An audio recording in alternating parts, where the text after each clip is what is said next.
இப்ப நாங்க வறுமையும் நேர்மை கதை சொல்ல போறோம். ஒரு ஊர்ல மழையே பெய்யாதனால கடும் பஞ்சமா இருந்துச்சு. அந்த ஊர் மக்கள் அந்த பணக்காரர்கிட்ட போய் எங்க பிள்ளைங்களுக்கு மட்டும் ஏதாவது சாப்பிட கொடுங்கன்னு கேட்டாரு. அந்த பணக்காரருக்கு சரி இந்த பிள்ளைங்களை டெய்லியும் எங்க வீட்டுக்கு வந்து கொழுக்கட்டை எடுத்துட்டு போற மாதிரி சொன்னார்.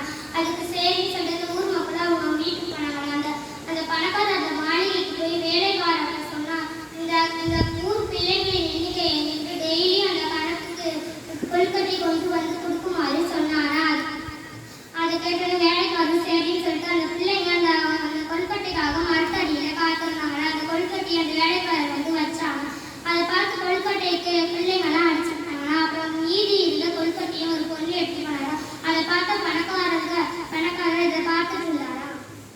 5ஆம் நாளும் அதே மாதிரி இருந்துச்சாங்க. அந்த கடைசி இருந்த கொழுக்கட்டையே எடுத்துட்டு போனாங்க. வீட்டுக்கு போய் குட்டோன்னு மஞ்சள் கலையில் ஒரு கீழே விழுந்துச்சான். அம்மா இது என்னன்னு கேட்டா, இது தங்க காசு, நீ யார்கிட்ட இருந்து கொழுக்கட்டை வாங்கிட்டு வந்து அவங்ககிட்டே போய் கொடு அப்படின்னு சொன்னாங்க. பணக்காரர்கிட்ட போய் தரும்போது இது இந்த கொழுக்கட்டைக்குள்ள இருந்துச்சு, இதை நீங்களே வச்சுக்கோங்க அப்படின்னு சொன்னாங்க. உன் பேர் என்னன்னு கேட்டாங்க. இளவேணி சொன்னாங்க. உன்னோட நேர்மை காண இதற்கு அரிசி, இதை நீயே வச்சுக்கோ அப்படின்னு சொன்னாங்க.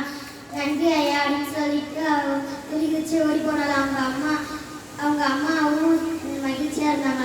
நேர்மையும் நன்மை தரும்.